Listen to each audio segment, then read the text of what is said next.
i ke provuar, ti nuk mund të pretendosh që tani erdhe dhe po luan përballë një Anglie. Në Angli ti Esmeralda ka një problem, sepse te ne kjo është pak e çuditshme kjo. Ti mund të jesh super kvalitet, përderisa nuk ke atë eksperiencë e madh, ti nuk do luash. Tani super kvalitet është Lamine Yamal. E kupton që me atë po Yamal po të ishte në Shqipëri. Po të ishte Yamal në Shqipëri, po do luante ai deri 23 vjeç në kategoritë parë, unë do tërhiqem. Të gjithë bashkë me ty e kryzua Silvinion, pse e mori, si e mori. Po mirë, dakord, me Don Berisha, se nuk është po me Don Berisha. Po luan Berisha. Po mirë më dakord. Po themi që ne dëgjoj Esmeralda, kushdo që vjen në Shqipëri bëhet shumë shqiptar. Jo nga Brazili tjetër që bëhet me pasaportë nga Bosnia. Sa se dua edhe një koment për ndeshjen e ndjeshme. Në Shqipëri është parimi. Deri 22 vjeç nuk je për ekip parë, se je i vogël. 16 vjeç Lamine Yamal ka ndruar 3 të dashura edhe ka bërë një 50 gola edhe ka fituar dhe trofe. 16 vjeç, 17 vjeç. Kriteri i parë, ndoshta tanet futeshin. Ndërsa ne vazhdojmë akoma, jo, e them me shumë revolt, vazhdojmë akoma të besojmë që 23 vjeç e i vogël këtu. I thot babi mos luaj futboll se të vriten këmbë. Si do dali, mirë, kuptuam. Pak kronikën e ndjeshme se si kanë parashikuar ndeshjet Ledio dhe Enrico. Kroaci-Francë. Unë besoj fiton Franca, fiton Gjermania, fiton Portugalia dhe Spanja. Në mendimin tim. Megjithëse në njëra prej tyre nëse duhet rezultati vetëm mbrëmjes së sotme se këto janë me vajtardhje, vetëm sot. 4-2. Mendoj që Franca fiton një barazim midis Italisë dhe Gjermanisë.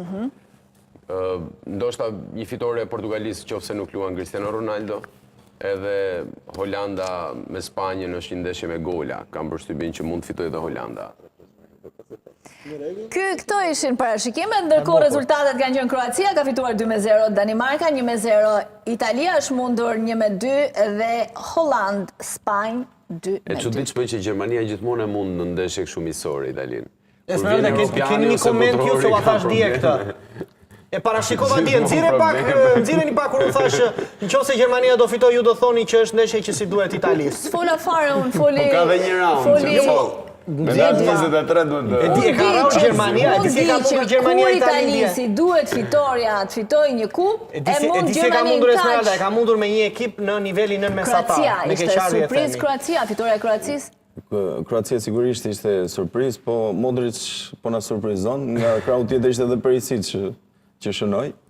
Do të thonë skuadër pensionistësh, po që... Pensionistësh. E shave Shqipërinë dhe thua Shqipëria nuk fiton me Anglinë. Çaj bëri Shqipëria Kroacisë? Kroacia vjen mund Francën. Kroacia ka mundur Francën në 2 ndeshjet e fundit, jo vetëm dje. Ishte ka mundur edhe në Parc des Princes. Ishte një episod i bukur që më pëlqeu, Modric që shkonte i bërtiste Mbappés që çohu pse simulon, duke harruar fare që ato janë bashkëtar të Real. Jo se si duhet, e di ai pra se çfarë bën Mbappé, prandaj ka thënë, "O, jam unë këtu." Nga krau tjetër tregon edhe E di ai sa njerëz kanë lënë Mbappéja pa shtëpi mbrëm në Francë. Sa njerëz kanë edhe qiran mbrëm në Francë. E di ai çka ka bën Mbappéja mbrëm. Shiqyr që si janë të hapura llotot këtu thuaj pa. Për te shakas ka qenë një vendim i drejtë mbyllja e tyre. Do bëj nami. Njerëz i gjithë pas Spanja me Hollandën. Super ndeshje. Hollanda me Spanjën. Unë mundova t'i shikoja pak nga të gjitha, edhe pse më humbi goxha kohë Kosova, ishte një ndeshje që nuk prodhoi futboll, por gjithsesi Spanja goxha e fortë me një rreshtim militar goxha të rinj, edhe në mbrojtje qoftë me sfush po edhe në sulm, ndërkohë Hollanda një skuadër e cila nuk e humbet atë identitetin e saj, me atë qarkullimin e topit tipik edhe godet atëherë kurse pret, mund të merrte një fitore mbrëm Hollanda. Edhe po të fitonte, do më thënë, nuk kishte vjedhur asgjë, edhe me meritonte. Nga krau tjetër, pastaj cilësitë e Spanjës vihen atëherë kur duhen, edhe shënon Mikel Merino na është këtyre ngëlshënues tani. Edhe një koment për Kosovën, të fundit se janë në fund. Urën të kualifikohet, asgjë nuk është mbyllur, realisht, pavarësisht asaj që thot Ledi, okej, ne presim një transformim shumë të madh, por besoj tregoj goxha siguri ndaj Islandës dhe mund të shfrytëzonte më mirë, por do ta ketë vështirë. Transferta do të jetë vështirë për kushtet mendoj natyrore, nëse paktën se do kenë ftohtë. Megjithëse unë them kanë ndikim në Islandë është tjetër mënyrë loje. Jo, nuk është aq ftohtë.